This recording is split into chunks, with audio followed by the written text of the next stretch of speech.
ลืมคำสัญญาอักที่ผ่านมาสองเราเคยมีโอ้ดอกจำปามาลาไทยกี่บาในวันสงกรานต์สาบานบ่ได้ดีด้วยเหตุความจน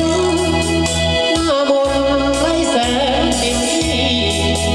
เงินทองเข้าของบ่มีไอ้นี้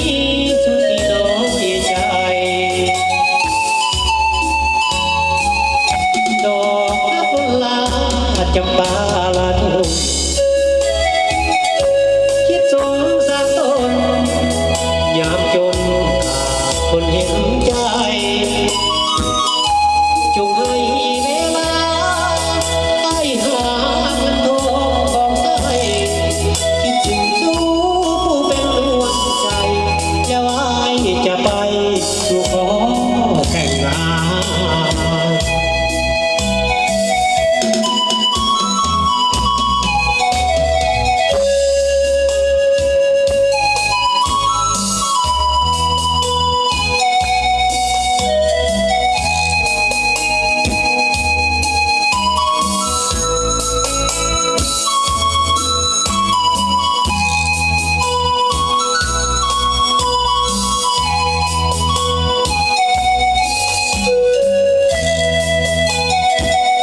โอ้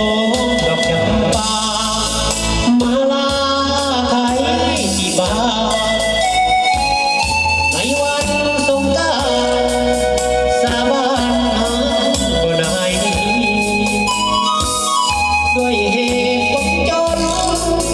หน้ามนต์ไร้แสงเต็มที่เงินทองเข้าของบ่มีไอ้นี้สุดที่น้อยใจดอกกุหลาบจำปาลาทุ่งคิดสงสารตนยามจนขาดคนเห็นใจ